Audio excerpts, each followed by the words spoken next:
কম থাকুক, কিন্তু ঈমানের পাত্রকে মজবুত রাখুন, যেন কিয়ামতের দিনে আল্লাহ পাক যখন রহমতের পানি ঢালবেন তার থেকে পড়ে যেন না যায়।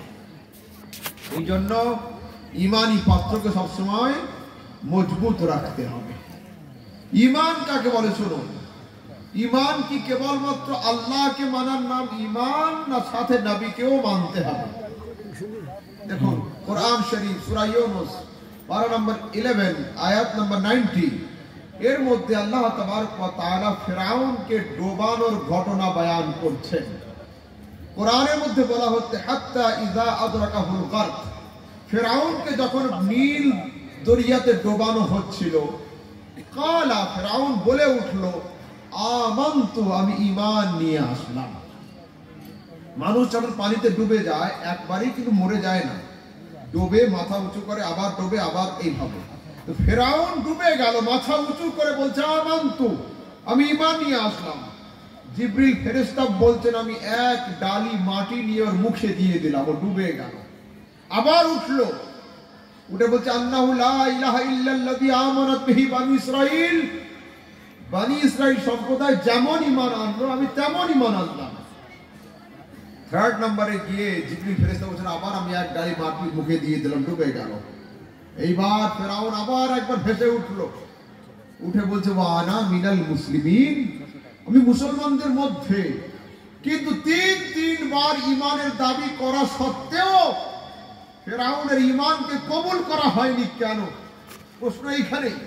দাবি করেছিল তিনবার। প্রথম দাবি ছিল আমানতু, ঈমান আনলাম। সেকেন্ড বার দাবি করলো যেমন মুসার লোকেরা ঈমান আনলো তেমন ঈমান আনলাম। থার্ড নম্বরে বলেছিল আমি মুসলমানদের মধ্যে, তবুও তার ঈমানকে কবুল করা হয়নি কেন? জগৎ বিখ্যাত কোরআনের ভাষ্যকার আল্লামা ফখরুদ্দিন রাজি তাফসীরে কবীরের মধ্যে লিখছেন যে ফিরআউন তিনবার আল্লাহকে মানার দাবি তো করেছিল, কিন্তু আমি মুসাকেও মানি এ কথা একবারও বলেছিল না। আমি আল্লাহকে মানি এ কথা তো স্বীকার করলো, কিন্তু হযরতে মুসার সঙ্গে ঝগড়াকে মিটিয়ে নিলাম এ কথা কিন্তু একবার বলেনি। তা বলছে হযরতে মুসার নাম না নেওয়ার কারণে ফিরআউনের ঈমান যদি অ্যাকসেপ্টেড না হয়, ও জগৎবাসী লাউ আন্না রাজুলান মিনাল কুফার ইয়াকুলু লা ইলাহা ইল্লাল্লাহ আলফ মাররাতিন লা ইয়াসিহু ঈমানুহু হাত্তা ইয়াকুলা মাহু মুহাম্মাদুর রাসূলুল্লাহ, যদি তোমাদের মধ্যে কেউ একজন বলে লা ইলাহা ইল্লাল্লাহ লা ইলাহা ইল্লাল্লাহ 1000 বার, তবু তার ঈমান কমপ্লিট হবে না যতক্ষণ একবার না বলবে মুহাম্মাদুর রাসূলুল্লাহ। তার কি বোঝা গেল? ঈমান কমপ্লিট হয় আল্লাহর নামের সাথে নবীর নাম নিলে, তবে অন্যথায় নয়। হলো? এইবার সাধারণ যুক্তিতে এই মাথার উপরে যে বাল্ব জ্বলছে, বাল্বের পিছনে তার আছে কটা? দুটো তার আছে। দুটো তারই কি কারেন্ট? না, একটা আর্থ একটা কারেন্ট। তো যদি কোনো লোক বলেন আমি আর্থ নেব না, আমার শুধু কারেন্ট দরকার, ওই 300 টাকা দামের বাল্ব কেন 3 লক্ষ টাকা দামের ঝাড়বাতি আনলেও তাতে আলো আসবে না যতক্ষণ আর্থের কানেকশনকে যোগ না করা হবে। তো ও জগৎবাসী, আপনার অন্তরের ঈমানি বাল্বে ততক্ষণ পর্যন্ত লাইট আসবে না যতক্ষণ পর্যন্ত আপনি লা ইলাহা ইল্লাল্লাহর কারেন্টের সঙ্গে মুহাম্মদ রাসূলুল্লাহ আর্থের কানেকশনকে যোগ না করবেন। তো ঈমান এই পর্যন্ত, বাস।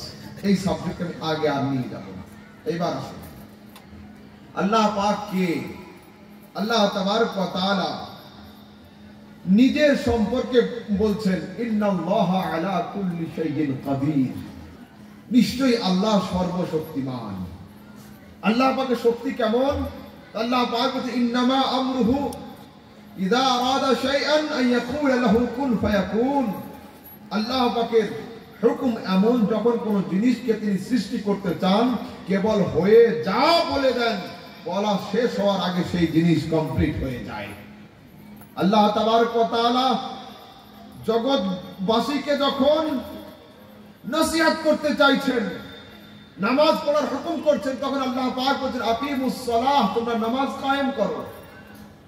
যখন আল্লাহ তাবারক ওয়া তাআলা যাকাত দেওয়ার কথা বলছেন, আতুজ যাকাহ, তোমরা যাকাত দাও। যখন হজের কথা উমরার কথা আসছে আল্লাহ পাক বলেন আতিমুল হজ্জ ওয়াল উমরাতা লিল্লাহ, আল্লাহর জন্য হজ এবং উমরা পালন করো। কিন্তু ক্রিয়েটর, মেইনটেইনার, কন্ট্রোলার, অলমাইটি স্রষ্টা যখন নিজের জাত, নিজের সত্তা, নিজের রিয়ালিটি সম্পর্কে জগৎবাসীকে জানাতে চাইছেন, এ কথা বলছেন না ও দুনিয়ার মানুষ আমি খোদা এক, আমাকে মেনে নাও, এ কথা নয়। কি বলছেন? কুল হুয়াল্লাহু আহাদ, প্রিয় নবী তুমি বলো আমি খোদা হলাম এক। আল্লাহ পাক আমার নবীকে হুকুম করছেন তুমি বলো আমি এক। এমন কেন? এখন আমরা হাজার মানুষ নিয়ে প্রোগ্রাম করছি, যদি একজন লোক আমার সামনে এই মুহূর্তে দাঁড়িয়ে যায় আর বলেন এখান থেকে 3 কিলোমিটার দূরে একটা বাঘ দেখা গিয়েছিল, দোয়া সবার জন্য আমি করবো ওইখানে, হ্যাঁ ঠিক আছে। তো যদি একজন মানুষ 3 কিলোমিটার দূরে দাঁড়িয়ে বলেন যে হযরত আমি আসছিলাম, দেখলাম এইখানে 3 কিলোমিটার দূরে একটা বাঘ দেখা গিয়েছে, আপনার প্রোগ্রাম শেষ করুন। তো আমি কি এখনই প্রোগ্রাম শেষ করে দেব? না, লোকটার অবস্থার দিকে তাকাবো, তিনি কে, মস্তিষ্কের অবস্থা ঠিক আছে কিনা, ড্রিঙ্ক তো করে নেই। যদি দেখি যে হ্যাঁ মানুষটা ড্রিঙ্ক করে আছে, মস্তিষ্কের অবস্থা ঠিক নেই, মাথা ঠিক নেই লোকটার, তাহলে আমরা প্রোগ্রাম চালিয়ে যাবো, এর কথার উপর ভরসা করবো না। আর যদি এনার মতো একজন বুদ্ধিমান লোক যদি বলেন যে হ্যাঁ ওখানে বাঘ দেখা গিয়েছে, সংবাদ সঠিক, তাহলে আমরা একটু প্রোগ্রাম শেষ করে দিয়ে চলে যাব। কি বোঝা গেল? সংবাদকে মানার আগে সাংবাদিকের উপরে ঈমান আনতে হয়। যদি সাংবাদিক নির্ভরযোগ্য না হয়, ওর সংবাদের উপর বিশ্বাস করা যায় না। তো আল্লাহ এক, এটা সংবাদ। আল্লাহকে এক বললে ওয়ালা সাংবাদিকের নাম হলো মুহাম্মদ সাল্লাল্লাহু আলাইহি ওয়াসাল্লাম। তো আল্লাহকে এক মানা তখনই কমপ্লিট হবে যখন আল্লাহকে এক বললে ওয়ালা সাংবাদিকের উপরে ঈমান আপনার কংক্রিট হবে। যদি আল্লাহকে এক বললে ওয়ালা সাংবাদিকের উপরে ঈমান আপনার কংক্রিট না হয়, তাহলে কিন্তু আল্লাহকে এক মানা আপনার সম্পূর্ণ হবে না। এইবার আসুন, আল্লাহ পাক নিজে না বলে কি বলছেন? নবী তুমি বলো আমি খোদা হলাম এক। আসুন, বর্তমান সময়ে আমার যুবক ভাই, ইয়ং জেনারেশন, এডুকেটেড ভাই, তাদের কথা হলো এই ওসিলা মানা চলবে না। ওসিলা কি? ওসিলা হলো সিঁড়ির নাম। উদ্দেশ্য কি? ছাদে ওঠা। সিঁড়িতে পা দিলে ছাদ কি নারাজ হয়ে যায়? সিঁড়িতে পা রাখলে ছাদ কি বলে আমার কাছে এসো না? না, যেমন সিঁড়িতে পা রাখলে ছাদ নারাজ হয় না, তেমন নবীর ওসিলা ধরলে খোদা নারাজ হয় না। যেমন সিঁড়ির কাজ হলো কি? সুস্থভাবে মানুষটাকে ছাদ পর্যন্ত পৌঁছে দেওয়া। তো পয়গম্বরদের ধাপির কাজ হলো সুস্থভাবে উম্মতিকে তার খোদা পর্যন্ত পৌঁছে দেওয়া। সিঁড়িতে পা রাখা মানে ছাদের সঙ্গে ঝগড়া করা নয়। ঠিক তেমনি নবীদের হাতকে ধরা মানে খোদার সঙ্গে ঝগড়া করা নয়। এবার আসুন, কোরআন শরীফ পারা নম্বর 6 সূরা নম্বর 5 আয়াত নম্বর 35 সূরা আল মাইদা। আল্লাহ পাক বলেন ইয়া আইয়ুহাল্লাযীনা আমানু তাকুল্লাহা ওয়াবতাগু ইলাইহিল ওয়াসিলা। এই ঈমানদারগণ, তোমরা আল্লাহকে ভয় করো এবং আল্লাহকে পাওয়ার জন্য মজবুত করে ওসিলা ধরো। কোরআন। এখন যদি আমি বলি এখানে যে মানুষগুলোর মাথায় টুপি আছে তারা উঠে দাঁড়ান, যাদের মাথায় টুপি নেই খালি মাথা, ওরা কি দাঁড়াবে? কেন? যা ডাক করবে দাঁড়াবে সেই। তো এখানে আল্লাহ পাক ইয়া আইয়ুহান নাস বলেন নাই ও জগৎবাসী না, আল্লাহ পাক বলেন ঈমানদারগণ। যারা ঈমানদার হবে, নত শিরে নির্বিঘ্নে খোদার নির্দেশ মানার জন্য প্রস্তুত হবে, আল্লাহ পাক বলেন ইত্তাকুল্লাহ, আমাকে ভয় করো, ওয়াবতাগু ইলাইহিল ওয়াসিলা, আর আল্লাহকে পাওয়ার জন্য মজবুত ওসিলা খুঁজে নাও। ওসিলা মানবে কারা? যারা মুমিন হবে। এইবার আসুন আরেকটু আগের দিকে যাই। কোরআন শরীফ পারা নম্বর 1 সূরা নম্বর 2 আয়াত নম্বর 37। ফাতালাক্কা আদামু মির রাব্বিহি কালিমাতিন ফাতাবা আলাইহি ইন্নাহু হুয়াত তাওয়াবুর রহিম। হযরতে আদম নবীর নাম তো সবাই জানেন আপনারা। আদম আলাইহিস সালাম কে ছিলেন? Abul Bashar, father of every single source of mankind, যার নাম মানুষ, তার বাপ হচ্ছে হযরতে আদম। তো হযরতে আদম আলাইহিস সালাম জান্নাত থেকে দুনিয়াতে আসলেন। আসার পরে 309 বছর আপনাদের বাপ, আমাদের বাপ আদম নবী আকাশের দিকে মাথা উঠিয়ে তাকান নাই। কতদিন? 309 বছর, 309 ইয়ার্স। কেন? আল্লাহ, তোমার জান্নাত থেকে আমাকে দুনিয়ায় আসতে হলো, কিন্তু 309 বছর হযরতে আদম চুপ থাকেন নাই, দোয়া করেছিলেন যে আল্লাহ আমাকে ক্ষমা করো। কিন্তু আল্লাহ পাক আদমের দোয়াকে কবুল করেন নাই। অবশেষে 309 বছর পরে আদম আলাইহিস সালাম দোয়া করছেন, আল্লাহুম্মা ইন্নী আসআলুকা বিহাক্কি মুহাম্মাদিন, হে আল্লাহ 309 বছর আমি প্রার্থনা করলাম, দোয়া করলাম, আপন এক্সপেরিয়েন্সে আজ আমি ক্ষমা চাচ্ছি মুস্তাফার ওসিলাতে। আজ আমি ক্ষমা চাচ্ছি নবীর ওসিলাতে। এই জিনিসটাকে অনেকে গল্প মনে করে। শুনুন, আমি যে হাদিস বলছি ইমাম হাকিম আল মুস্তাদরাকের মধ্যে হাদিস নাম্বার 4328, ইমাম বাইহাকি দালাইলুন নবুওয়ার মধ্যে লিখেছেন, ইবনে তাইমিয়া আহলে হাদিস ভাইদের যিনি সারা পৃথিবীর সবচেয়ে বড় আলেম মাওলানা ইবনে তাইমিয়া, তিনি কায়দাতুন জালিলা ফি তাওয়াসসুল ওয়াল ওয়াসিলা কিতাবের 84 পৃষ্ঠার মধ্যে হাদিসকে নকল করেছেন। আহলে হাদিস ভাইদের সারা পৃথিবীর যিনি বড় আলেম, তিনিও হাদিসকে নকল করেছেন। হযরতে আদম কি দোয়া করেছিলেন? আল্লাহুম্মা, হে আল্লাহ, ইন্নী আসআলুকা, আমি ক্ষমা চাচ্ছি তোমার কাছে, বিহাক্কি মুহাম্মাদিন, নবী মুহাম্মাদের ওসিলাতে। হাদিস বলছে গুফেরা আদম, আল্লাহ পাক আদমকে ক্ষমা করে দিয়েছেন। এবার বলুন, বাপের সন্তান কয় কোয়ালিটির হয়? 2 রকমের হয়। এক যোগ্য পুত্র, এক অযোগ্য পুত্র। এক সুপুত্র হয়, এক কুপুত্র হয়। কে সুপুত্র, কে কুপুত্র, কে যোগ্য, কে অযোগ্য? বলছে আপনারা সবাই জানেন, আমার বাড়ি ইসলামপুর, আমার আসল বাড়ি কলকাতা, আমার আব্বার নাম গোলাম সামদানি রাজবি। তো এখন যদি আমি আলেম না হয়ে রাস্তায় রাস্তায় ক্যারাম খেলতাম, মদ পান করতাম, ড্রিঙ্ক করতাম, বদমাশি করতাম, আপনারা জলসায় আমাকে ডাকতেন না। ডাকা দূরের কথা, আমাকে ইনি বলতেন যোগ্য বাপের অযোগ্য ছেলে ঘুরে বেড়াচ্ছে, বাপ আলেম, ছেলে মদখোর হয়েছে। কি বোঝা গেল? যে পুত্র বাপের পদাঙ্ক অনুসরণ করে না, ও বাপের অযোগ্য পুত্র। তো আদমকে সবার বাপ, তো হযরতে আদম স্টার্ট অফ দি ওয়ার্ল্ডে, জগতের শুরুতে দোয়ার মধ্যে নবীর ওসিলা দিয়েছিলেন। বর্তমান সময়ে যারা দোয়াতে ওসিলা দেয় তারা আদমের যোগ্য পুত্র, যারা ওসিলাকে নাজায়েজ বলে তারা আদমের অযোগ্য পুত্র। নারে তাকবীর, নারে রিসালাত, মাসলাকে আলা হযরত। হলো? এবার আসুন আরেকটু আগে যাই। ওসিলা শুনুন কাকে বলে। পারা নাম্বার 2, সূরা নাম্বার 2, আয়াত নাম্বার 124। এক সময় নামাজ হতো ফিলিস্তিনের বাইতুল মুকাদ্দাসের দিকে মুখ করে।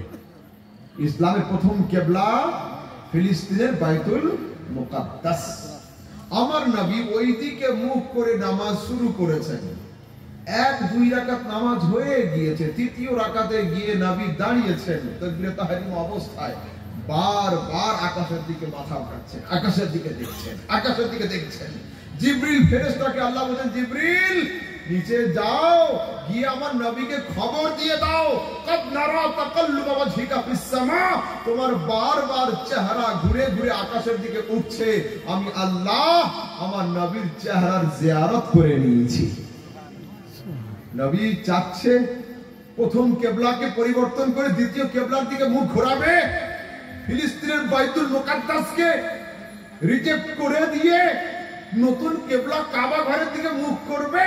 তো ফালা নুওয়াল্লিয়ান্নাকা কিবলাতান তারদাহা, হে পয়গম্বর মুস্তাফা, আপনার জন্য উত্তর, দক্ষিণ, পূর্ব, পশ্চিম বলে নেই। যেদিকে মুখ করে আপনি সন্তুষ্ট হবেন, আমি আমার কিবলাকে সেদিকে ঘুরিয়ে দিয়ে দেব। তাহলে আজ আমি আপনি কোন দিকে মুখ করে নামাজ পড়ছি? পশ্চিম দিকে। আরবের কাবা ঘরের দিকে মুখ করে, পশ্চিম দিকে মুখ করে। এই কাবাকে পেলাম কার ওসিলাতে? কে করলো? আগের কাবাটা ক্যান্সেল করিয়ে দ্বিতীয় কাবা কে আনলো? আমাদের নবী। তো নবীর ওসিলাতে পেলাম। তো যদি বলেন আমরা নবীর ওসিলা মানি না, নো টেনশন, নো ঝগড়া, তুমি কোন দিকে মুখ করে নামাজ পড়ো, আমরা পশ্চিম দিকে মুখ করে নামাজ পড়বো। কেন পেয়েছি তো নবীর ওসিলাতে। তো বলো নবীর ওসিলা মানা হারাম, তার মানে এদিকে মুখ করাও চলবে না তোমার। তুমি নামাজ পড়ো পূর্ব দিকে মুখ করে, নতুন মসজিদ তৈরি করো, আমরা নামাজ পড়ব পশ্চিম দিকে মুখ করে। যুক্তিতে আসলে লজিক্যালি কথা বলো। এইবার আসুন আরেকটু আগের দিকে যাই। পারা নম্বর 13 সূরা নম্বর 12 আয়াত নম্বর 93 সূরা ইউসুফ। ইউসুফ নবী হযরত ইয়াকুব আলাইহিস সালামের ছেলে। ইয়াকুব আলাইহিস সালামের অন্যান্য ছেলেরা ইউসুফ নবী মানে তার ছোট ভাই ইউসুফকে কুয়োতে ফেলে দিয়েছিলেন, ঘটনা আপনাদের জানা। কিন্তু যখন ইউসুফ নবীর ভাইয়েরা বাড়ি ফিরছিল তো সঙ্গে বাঘকে একটা ধরে নিয়েছিল, জঙ্গল থেকে নেকড়ে বাঘকে ধরে নিয়েছে, নিয়ে গিয়ে বলছে আব্বা এই বাঘ তোমার কলিজার টুকরো ইউসুফকে খেয়ে ফেলেছে। কিন্তু এরা নিয়ে ফেলেছে কুয়োতে আর ধরে নিয়ে গেছে বাঘকে, বাঘের ঘাড়ে দোষ দেবে। এই নবী ইয়াকুব জিজ্ঞাসা করছেন সরাসরি বাঘকে, আইয়ুহা যিবু আকালতা ওয়ালাদি ওয়া সামারাতা ফুয়াদি, এ জঙ্গলের হিংস্র বাঘ তুই আর কাউকে খুঁজে পেলি না, আমার নয়নের মণি কলিজার টুকরা ইউসুফকে খেয়ে ফেললি। আল্লাহ পাক বাঘের বলার শক্তি দিয়েছিলেন। বাঘ উত্তর দিয়েছিল ইয়া রাবি আল্লাহ ইয়াকুব লাস্তু আকুলহু ওয়ালা রাআইতুহু কাত্ত, আপনার ইউসুফকে খাওয়া দূরের কথা আমি তাকে জন্মে চোখেও দেখিনি। আমি বাঘ হতে পারি কিন্তু এতটুকু জানি আল্লাহ পাক বাঘ জাতির উপরে নবীগণের দেহকে খাওয়া হারাম করে দিয়েছে। আপনার ছেলে তো নবী হবে, তা আমি খাবো কি করে? কিন্তু ইউসুফ আলাইহিস সালাম কাছে ছিলেন না। 40 বছর পিতা পুত্র আলাদা হয়েছিলেন। হযরত ইয়াকুব নবী ছিলেন কেনানের জমিনে আর ইউসুফ নবী থাকতেন মিশরের জমিনে। তো 40 বছর ধরে বাপ কান্না করতে করতে চোখের জ্যোতিকে হারিয়ে ফেলেছিলেন, অন্ধ হয়ে গিয়েছিলেন ইয়াকুব আলাইহিস সালাম। তো ইউসুফ আলাইহিস সালাম কোরআন শরীফ সূরা ইউসুফের 93 নম্বর আয়াত খুলে দেখুন। ইউসুফ নবী বলেন ইয়াযহাবু বিকামিসি হাযা, হে ভাইগণ আমার এই ব্যবহার করা জুব্বাটা নিয়ে যাও, আমার জুব্বাটা নিয়ে আব্বার চোখের উপরে রাখবে, আমার জুব্বার ওসিলাতে আল্লাহ পাক বাপের চোখকে ভালো করে দেবে। কোরআন শোনাচ্ছেন, কোরআন হাদিস নয় যে আমি চলে যাওয়ার পরে কোন ব্যক্তি উঠে বলবে এটা জয়ীফ হাদিস ছিল। আরে না না, কোরআনের শুরু থেকে নিয়ে শেষ পর্যন্ত, স্টার্ট থেকে নিয়ে এন্ড পর্যন্ত সবটাই সহি। মুসলমান হলে নত ফিরে নির্বিঘ্নে কোরআনের প্রত্যেকটা আয়াতকে মানতে হবে, অন্যথায় নয়। তো এখন যখন জুব্বা ইউসুফ নবীর ব্যবহৃত জুব্বাকে নিয়ে পাঠানো হলো বাপের চোখের উপর রাখার জন্য, রাখা তো হলো, চোখ ভালো হয়েছিল না হয়নি প্রশ্ন। আসুন কোরআন বলছে ফালাম্মা আন জাআল বাশীর আলকাহু আলা ওয়াজহি আবি ফারতাদ্দা বাসীর, প্রিয় পুত্র ইউসুফের ব্যবহার করা জুব্বাকে নিয়ে যখন পিতা ইয়াকুব নবীর চোখে রাখা হলো, ইউসুফ নবীর ব্যবহৃত জুব্বার ওসিলাতে ইয়াকুব নবীর চোখ ভালো হয়ে গিয়েছিল। কোন নবী কি শরীয়তের খেলাফ কাজ করবেন? না। নবী শরীয়তের খেলাফ কাজ করবেন? নবীর দ্বারা শিরক হবে, নবীর দ্বারা বিদআত হবে। এদিকে বাবা নবী, ওদিকে পিতা নবী, এদিকে পুত্র নবী, ওদিকে সন নবী, এদিকে ফাদার নবী। এক নবী দিচ্ছেন, এক নবী নিচ্ছেন। তো পয়গম্বর তো পয়গম্বর, নবী তো নবী। নবীর দেহের ব্যবহৃত কাপড়ের ওসিলা দেওয়া নবী ইউসুফ আর নবী ইয়াকুবের সুন্নাত। এবার আসুন, এই সাবজেক্ট অনেক লম্বা, আমি সেই জন্য এই সাবজেক্টকে আগাতে চাইছি না। এই সাবজেক্টকে জাস্ট দু একটা হাদিস দিয়ে এইবার শেষ করতে চাইছি। এই সাবজেক্টে আমার এখানে ইয়ং জেনারেশন এডুকেটেড ভাই যারা আছো, তোমরা ইন্টারনেট সার্চ করে নিও। এই সাবজেক্টের উপরে ওসিলার উপরে ফুল স্পিচ আছে আমার 1-1.5 ঘন্টা করে, তাতে টোটাল আরো বিশদভাবে আমি সেখানে বুঝিয়েছি, সেগুলো অবশ্যই দেখে নিও।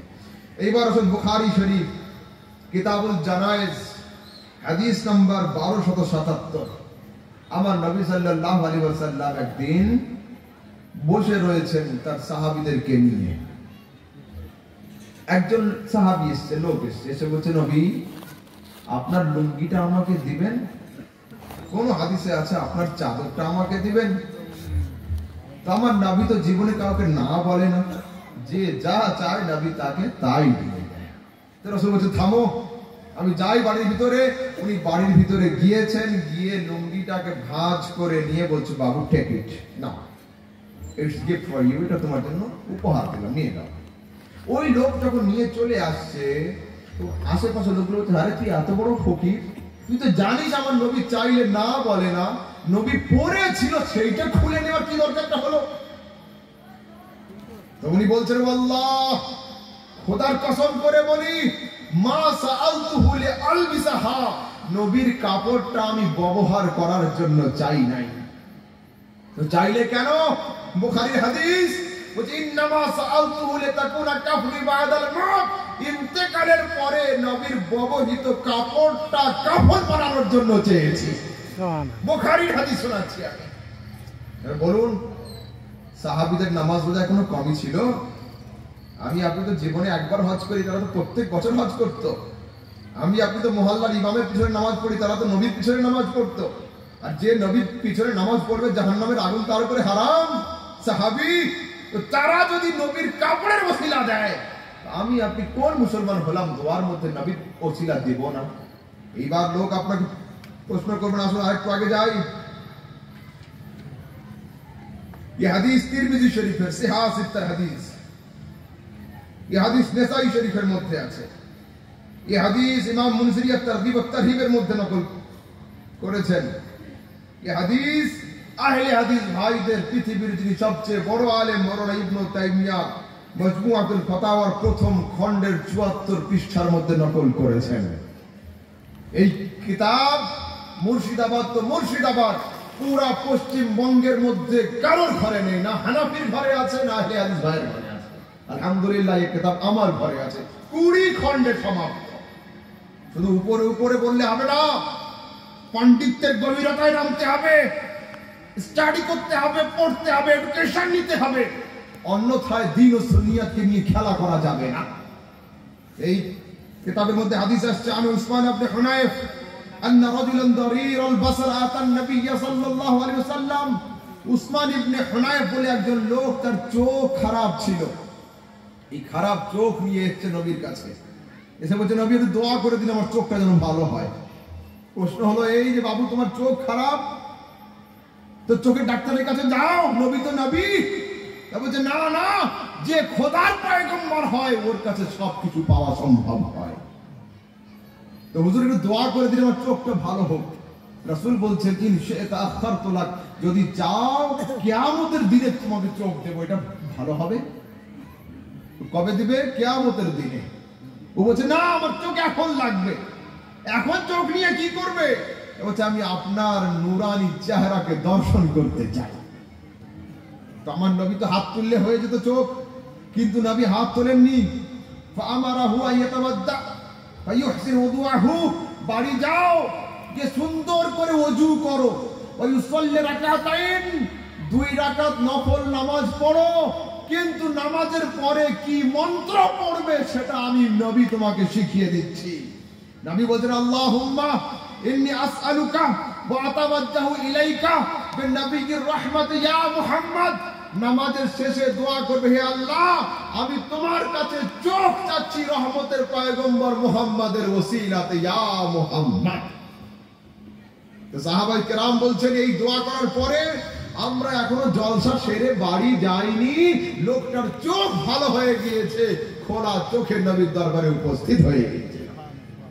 সিহা সিত্তার হাদিস। এইবার প্রশ্ন হলো এই, আমার কিছু ভাই ভুল বুঝে আছেন ইউটিউব আর ফেসবুকের পাল্লায় পড়ে। ওসিলা চলবে যতদিন নবী ছিলেন ততদিন, ইন্তেকালের পরে চলবে না। স্টাডি করুন, স্টাডি করুন। فجاء رجل الى قبر النبي صلى الله عليه وسلم, সহিহ হাদিস। কবর কখন হয়? মরণের আগে না পরে? মরণের পরে হয় কবর। তো সরাসরি হাদিসের মধ্যে দেওয়া হচ্ছে, একজন লোক অনাবৃষ্টির কারণে নবীর কবরের কাছে গিয়েছে নবীর ওসিলা নেওয়ার জন্য। সরাসরি হাদিস। এইবার আপনাকে কালকে কেউ প্রশ্ন করবে, ঠিক আছে ওসিলা তো শুনলাম, নবী কি কোনদিন ওসিলা দিয়েছেন? আলহামদুলিল্লাহ, আমি সেটাও দেখাতে সক্ষম। এক আশ্চর্য হাদিস শুনুন। এই হাদিস ইতিপূর্বে শোনেন নাই, যে আমার নবী নিজে ওসিলা পেশ করেছেন। হযরতে আলী নবী সাল্লাল্লাহু আলাইহি ওয়াসাল্লামের চতুর্থ খলিফা, তার মা যখন ইন্তেকাল করলেন তো আমার নবী তার কবরে নিজে নেমেছিলেন। আল্লাহু আকবার, কত সৌভাগ্যের মেয়ে, হ্যাঁ কি ভাগ্য তার, নবী নিজে নেমেছেন কবরে, নেমে বলছেন আল্লাহ ই আমার মায়ের পরে দ্বিতীয় মা, আমার চাচি আমাকে খুব সেবা করেছে মা, আল্লাহ আল্লাহুম্মা লাকিনহা হুজ্জাতাহা, হে আল্লাহ তুমি আমার মায়ের কবরের প্রশ্নগুলোকে সহজ করে দাও, ওয়াসি আলাইহা মাদখালাহা, আমার মায়ের কবরকে প্রশস্ত করে দিয়ে দাও, বিহাক্কে নবিয়িকা, দুনিয়ার মানুষ আমার ওসিলা দেয় তোমার দরবারে, আজ আমি নিজে আমার ওসিলা পেশ করছি তোমারই দরবারে। এই হাদিস নবী নিজে ওসিলা দিয়েছিলেন। তারপর কি বলছেন, এখন হাদিস শেষ হয়নি, ওয়াল আম্বিয়া আল্লাযীনা মিন ক্বাবলি, আর আমার পূর্বে যত পয়গম্বর দুনিয়াতে এসেছেন তাদের প্রত্যেকের ওসিলা পেশ করলাম তোমার দরবারে। কি বোঝা গেল, ওসিলা দেওয়া নবীর সুন্নাত, ওসিলাকে নাজায়েজ বলা বিদআত, যারা ওসিলা মানে তারাই সুন্নতি, যারা ওসিলাকে নাজায়েজ বলবে তারা বিদআত। খবরদার আমার শান্ত সমাজে, সুন্নি সমাজে, হানাফি পরিবেশে, আহলে সুন্নাতের মাঝখানে খবরদার ফিতনা সৃষ্টি করবেন না। হাদিস কোরআনের গভীরে যান, স্টাডি করুন, এডুকেশন নিন, জ্ঞানবিজ্ঞান অর্জন করুন।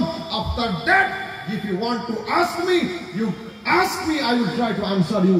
যদি আপনি আমার প্রশ্ন করতে চান প্রশ্ন করুন, আমি তার উত্তর দেব ইনশাআল্লাহ। এবার ওসিলা এতক্ষণ এট ফার্স্ট কোরআন হাদিস দিয়ে আমি বুঝিয়ে দিলাম, তার আগে যুক্তিও দিয়েছিলাম। এইবার আমি একটা ইম্পর্টেন্ট সাবজেক্টের উপরে আলোচনা করব, নবী সাল্লাল্লাহু আলাইহি ওয়াসাল্লামের শিক্ষাগত যোগ্যতা, education life of holy prophet, এটা অনেক ইম্পর্টেন্ট। এইবার শুনুন, রাতের বেলা গোয়াল হয়, গোয়াল বোঝেন না, গরু ছাগল রাখা হয়, গোয়ালের মধ্যে দুটো খাসিকে বেঁধে রাখা হয়। সকালে ঘুম থেকে উঠে দেখছেন একটা খাসি মরে পড়ে আছে। এই খাসি খাবেন? খাওয়া চলবে? ঠিক করে বলুন, চলবে না, ঠিক তো? আরেকটা খাসি দাঁড়িয়ে আছে, কিন্তু দেখছে শরীর একটু দুর্বল মতো। বাড়ি থেকে খাসিটা ধরলেন, ইমাম সাহেবকে মসজিদ থেকে ডাকলেন, হাতে 6 ইঞ্চির চাকু দিলেন আর বললেন ইমাম সাহেব এইটাকেও তুমি শুইয়ে দাও। ইমাম সাহেব জবাই করে দিল। এই খাসিটা খাবেন? খাওয়া চলবে তো? আগের খাসিটা কে মারলো? আল্লাহ। পরের খাসিটা কে মারলো? মোল্লা। যেটা আল্লাহ মারলো ওটা বলছেন খাওয়া হারাম, যেটা মোল্লা মারলো ওটা বলছেন খাওয়া হালাল। এর কারণ কি? আপনারাই ফতোয়া দিয়েছেন, আমি নয় কিন্তু। হ্যাঁ, রাতের বেলা যে খাসিটা মরে গেল ওটা আল্লাহ মারলো, খাওয়া হারাম হলো। যেটা মোল্লা মারলো বলছেন খাওয়া হালাল। এর কারণ কি? তা বলছে জবাই করা নবীর সুন্নাত, রাতের খাসিটা ডাইরেক্ট মারা হয়েছে ওই জন্য হারাম, দিনের খাসিটা মোল্লা নবীর সুন্নাত দিয়ে মেরেছে ওই জন্য হালাল। হলো? একজন বিয়ে করলো, 1-1.5 বছর পরে একটা বাচ্চা পয়দা হলো। এই বাচ্চার নাম কি? সাহেবজাদা, তাই তো? সাহেবজাদা সুপুত্র। আরেকজন বিয়ে করলো না, জেনা করে বাচ্চা পয়দা করলো। এই বাচ্চার নাম কি? এই দেখেন, ইনি বলছেন, কি বললেন একটু জোরে বলেন? হারামজাদা। এই দেখেন, ইনি বলছেন, আমি কিন্তু বলিনি, হারামজাদা বলছেন, ঠিক? বাচ্চা বলুন, যে বিয়ে করার পরে যার বাচ্চা হলো, বাচ্চা কে দিল? আল্লাহ। পরের যেটা বিয়ে না হয়ে বাচ্চা হলো, এই বাচ্চা কে দিল? আল্লাহ। এক গাছের ডালে 2 রকমের ফল কি হয়? একটাতে আম, একটাতে লিচু? না না, তো দুটোর দেনেওয়ালা খোদা। একটার নাম হালালজাদা আর একটার নাম হারামজাদা। কেন? তা বলছে আরে বিবাহ নবীর সুন্নাত, ও নবীর সুন্নাতকে বুকে জড়িয়ে নিয়ে বিবাহের মাধ্যমে বাচ্চা পয়দা করেছে ওই জন্য হালালজাদা, আর ইয়ে নবীর সুন্নাতকে ত্যাগ করে বাচ্চা পয়দা করেছে ওই জন্য হারামজাদা। ওসিলায়ে মুস্তাফা, নবীর ওসিলা মানতেই হবে, চাহে মুখ দিয়ে হ্যাঁ বলুক আর না বলুক, মানতেই কিন্তু হবে ওকে। নবীর তরিকা ছাড়া দুনিয়াতে কেউ চলতেই পারবে না। ওসিলা সাবজেক্ট আমি এই পর্যন্ত শেষ করছি। একবার দরুদ শরীফ মুহাব্বতের সঙ্গে, তারপরে আমি রাসূল সাল্লাল্লাহু আলাইহি সাল্লামের স্টাডি লাইফ সম্পর্কে আলোচনা করব। আল্লাহুম্মা সাল্লি আলা সাইয়্যিদিনা মাওলানা মুহাম্মদ আলা আলি সাইয়্যিদিনা মাওলানা মুহাম্মদ সাল্লি আলা মুহাম্মাদিন সাল্লি আলা মুহাম্মদ हरदम जबान से निकालो पाक नामे मोहम्मद, हरदम जबान से निकालो शाफियाना मोहम्मद सल्लल्लाहु अलैहि वसल्लम। देखो, कुरान एक, हदीस एक, अल्लाह तिनी, नबीओ तिनी, সবার নবী এক, আল্লাহ এক, কোরআন এক, হাদিস এক। এত রকমের ব্যাখ্যা হচ্ছে কেন? প্রশ্ন এখানে। ওয়াই ও ইউ, ইউ মানে কি? ইউ মানে তুমি, ইউ মানে আপনি, ইউ মানে তুই। আমি যদি আমার শিক্ষককে চিঠি লিখি, ইউ আর মাই টিচার, তার অর্থ হবে আপনি আমার শিক্ষক। আমি যদি আমার ছোট ভাইকে লিখি, you are my younger brother, তার অর্থ হবে তুমি আমার ছোট ভাই। যদি আমি আমার ছাত্রকে লিখি, ইউ আর মাই স্টুডেন্ট, তার অর্থ হবে তুই আমার ছাত্র। এক ইউ তিন জায়গায় তিন রকমের হয়। বাংলাতে আপনি, তুমি, তুই হয়, আরবিতে একটা হয়, তার নাম আন্তা। আন্তা মানে তুমি, আন্তা মানে আপনি, আন্তা মানে তুই। ইংলিশে একটাই হয়, ইউ, ইউ মানে তুমি, ইউ মানে আপনি, ইউ মানে তুই। তো কোরআন একটা, হাদিস একটা, নবী একটা, আল্লাহ একটা। কিন্তু মতবিরোধ হয় এই জায়গায় যখন কেউ কোরআনের ট্রান্সলেশনে গিয়ে ভুল করে, ভুল মিনিং পেশ করে। তখন দেখুন, আমার কিছু যুবক ভাই, এডুকেটেড ভাই, তারা টেলিভিশন চ্যানেলে, ইউটিউবে, ফেসবুকে, মাল্টিমিডিয়াতে লেখক বা লেখনীর মধ্যে পারা নম্বর 9 সূরা নম্বর 7 আয়াত নম্বর 157, আল্লাযীনা ইয়াত্তাবিউনা রাসূলান নাবিয়্যাল উম্মি, এই উম্মি শব্দের ট্রান্সলেশন করতে গিয়ে তারা নবী সাল্লাল্লাহু আলাইহি ওয়াসাল্লামকে নিরক্ষর নবী লিখে বসে আছে। কি লিখছে? নিরক্ষর।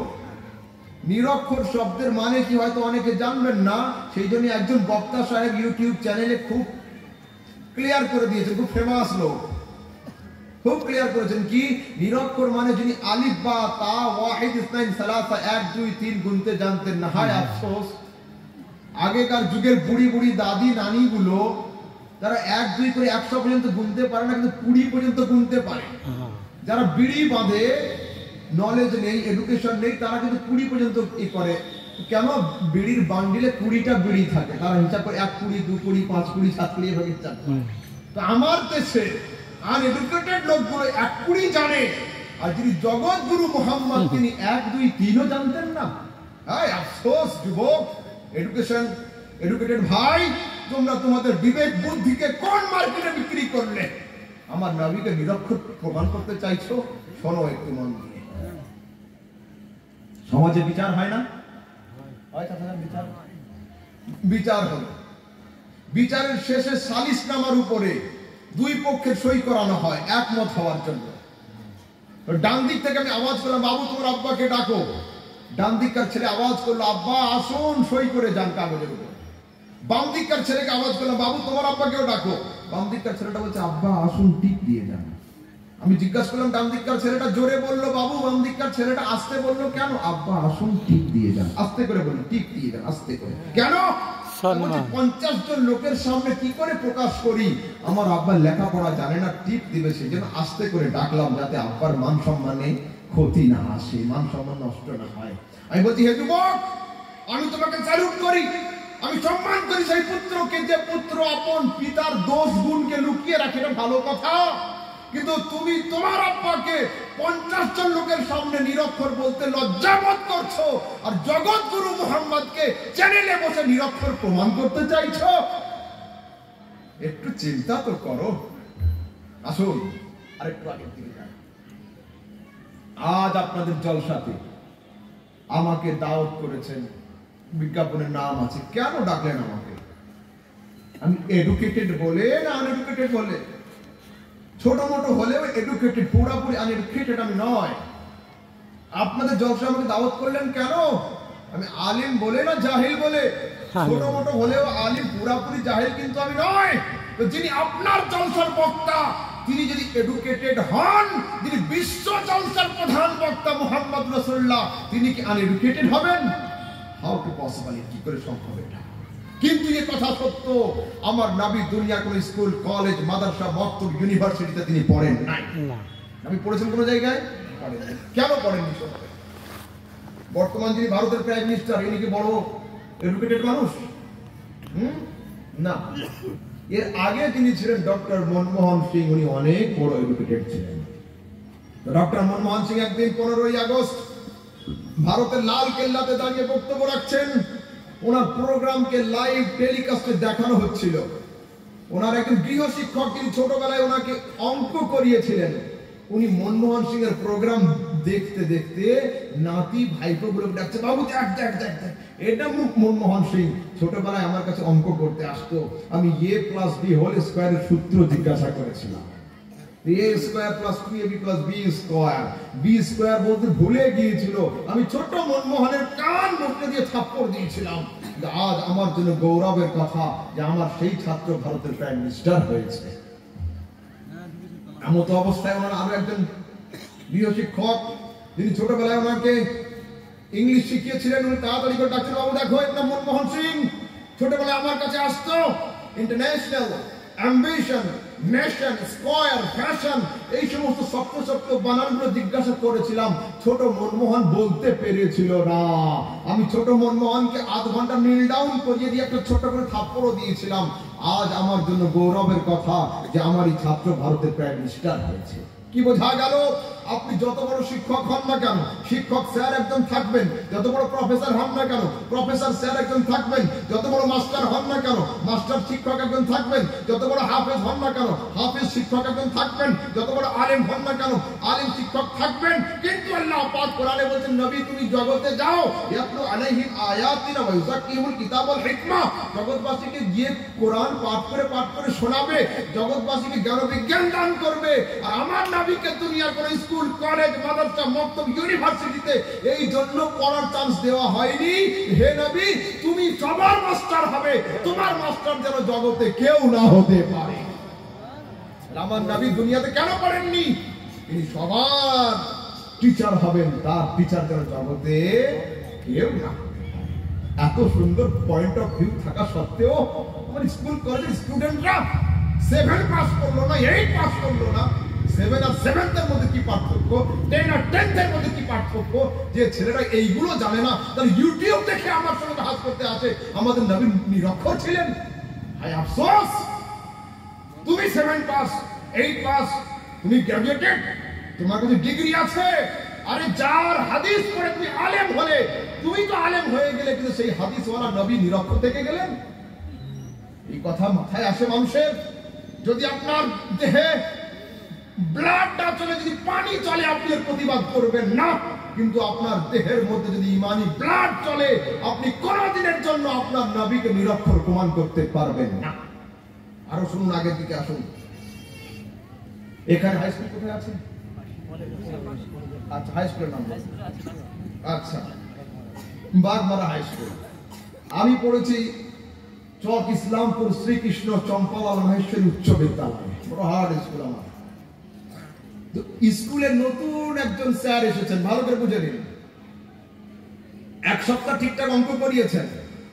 1 সপ্তাহ অঙ্ক করানোর পরে a+b হোল কিউবের সূত্রে গিয়ে মাস্টার সাহেব আর পাচ্ছেন না, আটকে গিয়েছেন। সপ্তম সূত্র তো ছাত্ররা হেডমাস্টারের কাছে চিঠি লিখেছে, দরখাস্ত লিখেছে, স্যার আমাদের নতুন শিক্ষক অঙ্ক করাতে পারছেন না। হেডমাস্টার সাহেব আস্তে আস্তে খবর নিয়ে নিয়ে নিয়ে নিয়ে দেখছেন মাস্টার সাহেব 8 পাস, চান্স পেয়েছে 12 ক্লাস স্কুলে। ওই মাস্টারের আশাতে যতটা দোষ না হবে, মাস্টারের চ্যান্সেলরের উপরে কেস করা হবে যে আপনি কত লক্ষ টাকা ঘুষ নিয়ে জাল সার্টিফিকেটের বলে এই লোককে চাকরিতে ঢুকিয়েছেন। কি বোঝা গেল? যে আসে তার দোষ হয় না, যে পাঠায় তার দোষ হয়। তো ও জগৎবাসী, আপনার মাদ্রাসার চ্যান্সেলর কে? আমার নবীর চ্যান্সেলর কে? আরে আপনার মাদ্রাসার চ্যান্সেলর মোল্লা, আমার নবীর চ্যান্সেলর স্বয়ং আল্লাহ। যদি বলেন আমার নবী ছিলেন আনএডুকেটেড, নবীর ভিতরে শিক্ষায় কমই ছিল, নবীর আশাতে কোনো দোষ হবে না। যিনি নবীকে পাঠিয়েছেন খোদা, তার সিলেকশনে ভুল হবে, আর যে আল্লাহর সিলেকশনে ভুল ধরবে at that moment out of Islam হয়ে যাবে। আল্লাহর কাজে ভুল ধরা যায় না, হয় না। একজন লোক, আরেকটু উদাহরণ দিয়ে আরো ক্লিয়ার হবে। একজন লোক আল্লাহর কাজে ভুল ধরে বলে সকালবেলা খানা পানি খেয়ে বেরিয়েছে, আল্লাহর কাজে ভুল ধরবে। রাস্তায় হাঁটতে হাঁটতে হাঁটতে দুটো জিনিস চোখে পড়েছে, লাউ গাছ আর লিচু গাছ। লাউ গাছ আচ্ছা, কুমড়ো গাছ। কুমড়ো গাছ নরম, নিজে দাঁড়াতে পারে না। লিচু গাছ টেনে ভাঙা যায় না। কিন্তু লাউ গাছে লাউ হয় 10 কেজি, লিচু গাছে লিচু হয় 50 কেজি। আল্লাহ তৈরি ঠিকঠাক করেছে, কিন্তু সেটিং ফিটিং এ ভুল হয়ে গিয়েছে। লাউ গাছে লিচু হওয়া দরকার ছিল, লিচু গাছে লাউ হওয়া দরকার ছিল। আল্লাহর কাজে ভুল করবে। এই লোক মুর্শিদাবাদ দিয়ে একদিন গ্রীষ্মকালে আম বাগানের মাঝখান দিয়ে হাঁটছিল, রোদ পড়েছে, একটু আম বাগানের ঢুকে আম গাছের নিচে শুয়ে পড়েছে রেস্টের জন্য, একটু আরাম করে। মুখটা ছিল আকাশের দিকে, উপরে ঝুলছিল একটা সাদুল্লাহ আম, 250-300 একটা পাখি বসেছে আমের ডালে। আম গাছের উপরে পাখির ঝাপটে 250 গ্রামের আম ছেড়ে পড়েছে কপালের উপরে। উঠে বলছে, আল্লাহ তোমার তৈরিও ঠিক, তোমার সেটিং ফিটিং ঠিক। 250 গ্রামের আম পড়লো, মাথা ফুলে আলু হয়ে গেল। 10 কেজি ওজনের কুমড়ো পড়লে মস্তক আমার ফ্র্যাকচার হয়ে গেছে। কি বোঝা গেল? আল্লাহর তৈরি, আল্লাহর সৃষ্টি বুঝতে পারলে আলহামদুলিল্লাহ, না পারলে সুবহানাল্লাহ। খোদার কাজে ভুল ধরা চলবে না। আমি রাইট ঠিক বলছি? হ্যাঁ। এইবার চলো আরেকটু আগের দিকে যাই। এইবার সরাসরি আসুন কোরআনে। আমি যখন মাধ্যমিকের প্রিপারেশন নিয়েছি, তখন ক্লাস 7-8 এর সমস্ত পড়া, সমস্ত সিলেবাস হুবহু মুখস্থ রাখতে পারিনি। যখন উচ্চ মাধ্যমিকের প্রিপারেশন নিয়েছি, মাধ্যমিকের সব পড়াগুলো মুখস্থ রাখতে পারিনি। যখন গ্র্যাজুয়েশনের প্রিপারেশন নিয়েছি, উচ্চ মাধ্যমিকের গুলো অল্প অল্প করে ভুলেছি। আমরা আজ মুখস্থ করি, কাল ভুলে যাই, কাল মুখস্থ করব, পরশু ভুলে যাব। কিন্তু আল্লাহ পাক কোরআনের মধ্যে বলছেন, সানুকরিউকা ফালা তানসা। হে নবী, আমি আল্লাহ তোমাকে এমন পড়াবো তুমি জীবনে কোনোদিন তা ভুলতেই পারবে না। কোরআন শোনাচ্ছেন, কোরআন আলহামদুলিল্লাহ। কোরআন শরীফ পারা নম্বর 30, সূরা নম্বর 87, আয়াত নম্বর 06। এইবার যদি কোনো ছাত্র শুধু পড়তে পারে, লিখতে না পারে, সে কি কমপ্লিট স্টুডেন্ট না? তো আগামী কাল আপনাকে কেউ কানে কানে প্রশ্ন করবে যে, হ্যাঁ তোমাদের মাওলানা সাহেব এসেছিল কলকাতা থেকে, বুঝিয়ে গিয়েছে নবী পড়তে পারে, লিখতে কি পারতেন, প্র্যাকটিক্যাল জানতেন? ইয়েস। আল্লাহ পাক পারা নম্বর 30, সূরা নম্বর 96, আয়াত নম্বর 4 এর মধ্যে বলছেন, আল্লাযী আল্লামা বিল কলম। আল্লাহ আমার নবীকে কলম দিয়ে প্র্যাকটিক্যাল শিখিয়ে দিয়েছে। এইবার একটা ছেলে 1 থেকে 10 পর্যন্ত পড়ার পরে মাধ্যমিকের সার্টিফিকেট পায়, আরো 2 বছর পরে উচ্চ মাধ্যমিকের পায়, আরো 3 বছর পরে গ্র্যাজুয়েশনের পায়, আরো 2 বছর পরে এমএ এর পায়। আমি জিজ্ঞেস করছি, হে আল্লাহ, আমার নবীর সার্টিফিকেট কি, আমার নবীর ডিগ্রি কি? আমরা যাচাই নয়, জানার উদ্দেশ্যে জানতে চাচ্ছি। আল্লাহ পাক বলেন, আমার নবীর ফার্স্ট ডিগ্রি হলো ওয়াল্লামাকা মা লাম তাকুন তা'লাম ওয়া কানা ফাদলুল্লাহি আলাইকা। হে নবী, তোমার ফার্স্ট ডিগ্রির নাম হলো তুমি যা যা জানতে না, আমি আল্লাহ তোমাকে তা তা শিখিয়ে দিয়ে দিলাম। এইবার আল্লাহ নবীকে জিজ্ঞাসা করছি, নবী প্লিজ ফরগিভ আস, আমাদের ক্ষমা করো, আমরা যাচাইয়ের উদ্দেশ্যে নয় জানার উদ্দেশ্যে জানতে চাচ্ছি তোমার ডিগ্রি কি। নবী বলছেন বুইস্তু মুআল্লিমান, আমি জগতে জগৎ গুরু রূপে প্রেরিত হয়েছি। আত্তাবানি রাব্বি, আমার আল্লাহ আমাকে সাহিত্যিক করে জগতে পাঠিয়েছেন। এবার সাহিত্যিক মানে যদি নিরক্ষর হয় বা কোনো ডিকশনারিতে লেখা থাকে, আই ডোন্ট নো, আমি জানি না। এবার শুনুন বাবু, এখানে হাই স্কুল কলেজের যারা ছাত্র আছে মন দিয়ে শোনো। স্কুল যখন তোমাদের খুলবে, হাই স্কুল গুলো,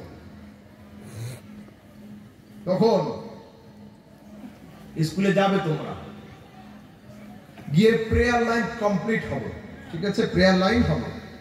প্রেয়ার লাইন শেষে সবাই আপন আপন ক্লাসে যাবে। তোমরা দুটো ছেলে ক্লাসে যাবে না, আমার কথা শুনবে, ঠিক আছে? দুজন স্টুডেন্ট হেডমাস্টারের রুমের সামনে গিয়ে দাঁড়িয়ে থাকবে। হেড স্যার অফিসিয়াল কাজ করবেন, কাজ করতে করতে বলুন বাবু কি হলো, ক্লাসে যাও। তখন তোমরা দুইজন উত্তর দিবে, স্যার আজ আমরা দুইজন ক্লাসে যাব না, আজকের আমরা দুইজন আপনার সার্টিফিকেট কটা দেখব। মাধ্যমিকে কত পেয়েছিলেন, উচ্চ মাধ্যমিক কোন সালে পাস করেছিলেন, গ্রাজুয়েশনের র্যাঙ্ক কেমন ছিল, আজ আমরা দুইজন আপনার সার্টিফিকেট কটা দেখব। বলে দেখো একবার হাই স্কুলের মাস্টারকে কি হয়, হেডমাস্টারকে বলে একবার দেখো। যদি হাতের কাছে লাঠি থাকে তো ওইটা নিয়েই আসবে, আর যদি লাঠি না থাকে তো একটা কাগজ নিয়ে আসবে, সার্টিফিকেট। কি বলবেন মাস্টার সাহেব, টেক ইট এন্ড রিড, নাও কাগজটা পড়ো। হেডমাস্টার নিজের সার্টিফিকেট নয়, ছেলেটার টিসি সার্টিফিকেট নিয়ে আসবেন। Get out from school, you are not student, বেরিয়ে যাবে স্কুল থেকে, তুই আমার ছাত্র নয়। কেন? কোন আদর্শ ছাত্রের স্পর্ধা হতে পারে না আপন শিক্ষা গুরুর ডিগ্রি যাচাই করে। ঠিক তেমনি কোন আদর্শ উম্মতের স্পর্ধা হতে পারে না আপন ধর্মগুরুর ডিগ্রি যাচাই করে। আরে যদি কোন ছাত্র আপন স্কুলের হেডমাস্টারের ডিগ্রি যাচাই করে, তাকে টিসি সার্টিফিকেট দেওয়া হয়। আর যদি কোন উম্মতি ইসলাম বিশ্ববিদ্যালয়ের প্রিন্সিপাল মুহাম্মদ রাসূলুল্লাহর ডিগ্রি যাচাই করে, তাকে আউট অফ ইসলামের সার্টিফিকেট দিয়ে দেওয়া হয়, তাকে ইসলাম থেকে বের করে দেওয়া হয়। কেন? যে নবীর নাম না নিলে কলেমা কমপ্লিট হয় না, যে নবীর নাম না নিলে আযান সম্পূর্ণ হয় না, যে নবীর নাম না নিলে নামাজ কমপ্লিট হয় না, যে নবীর তরিকা না মানলে বিবাহ কমপ্লিট হয় না, যে নবীর সুন্নাত না নিলে কবরে শোয়া কমপ্লিট হয় না। আরে যে নবীর শাফাআতের হাত না উঠলে জান্নাতে যাওয়া কমপ্লিট হবে না। আপনি সেই নবীকে নিরক্ষর প্রমাণ করতে চাইছেন কেন?